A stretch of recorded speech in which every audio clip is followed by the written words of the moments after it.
So this is my 2008 Giant X1 heavily modified. Bought the bike completely stock. Over about a year I pretty much upgraded it, and to the point where I feel like I can't really make it much better at this stage. So let me go start from the back here and show you what I've done. So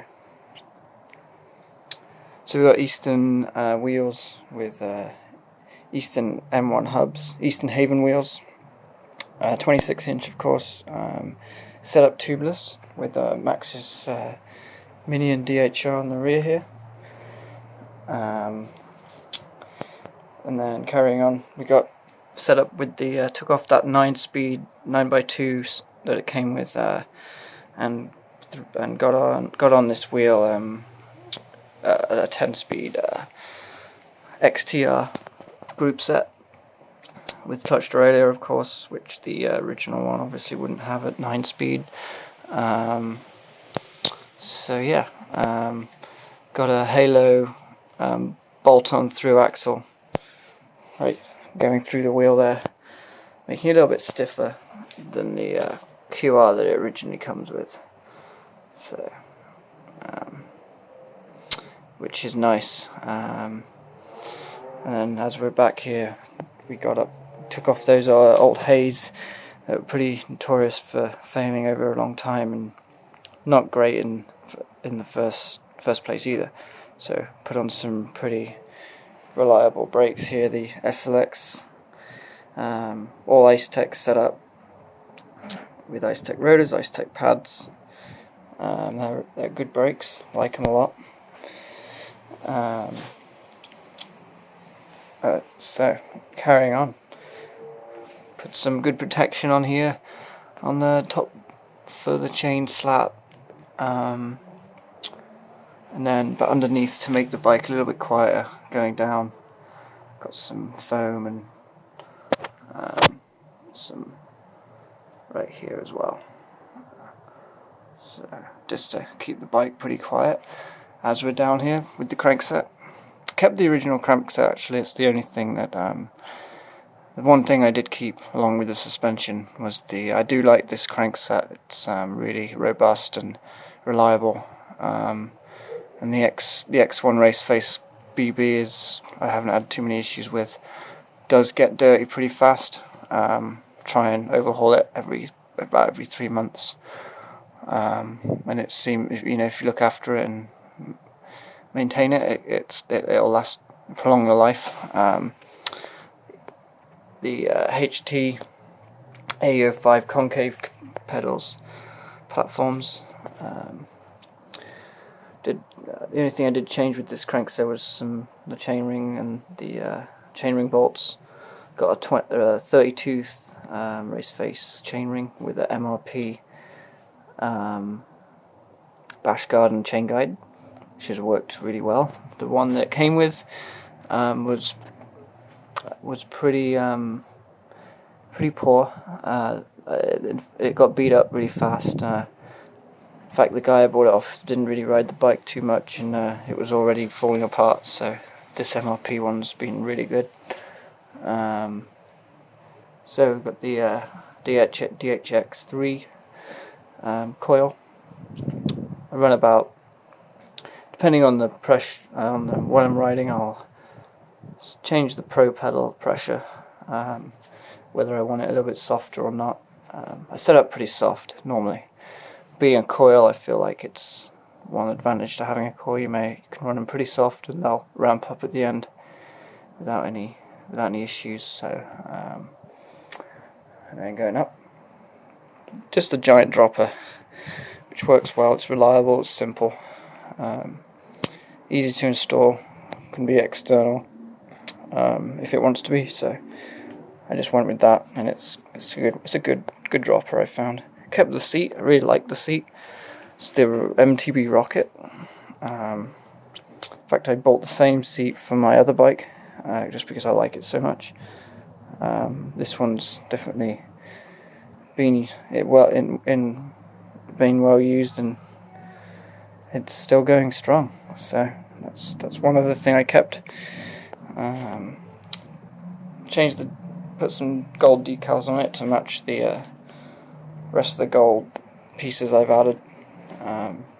Since it was pretty stealthy to begin with, I felt like I could just add some decals and change the scheme a little bit. Staying down low, Ice Tech SLX front brakes too. Eastern Haven front wheel again. Just serviced this Vanilla R. Hey, just serviced this shock. It's been a good shock. I really like it, how it feels. It's very unique compared to the Air ones. The only thing comes close to it, in my opinion, in terms of how plush it is and how much abuse you can give it, is the RockShox Pike, which I found pretty similar in the way it feels, and that's an air shock. So we got on the front here the Magic Mary by Shelby, one of my favourite tyres for a bike like this. It's amazing. I feel like it sticks to the ground like anything. That combined with the DHR is pretty awesome. So yeah, it's been good. These and then Eastern M1 hubs. Updated the decals on this fork to the newer style. Kept that one just because I do like the Van R so much. I wanted to keep that logo on there. Going up, got a 48mm Giant Contact SL stem, which is it's actually quite unique. The way it clamps here on the side, and then gives you a little bit of flex by having that hollow piece in the middle there. So kept the headset still the original headset. I do want to replace that. I've definitely cleaned it up quite a few times now, and it seems to not be as smooth as some other bikes. So hope to replace that soon. But it's going strong still. Race Face Atlas bars, limited edition Cash Money gold color. So I cut these down to 760.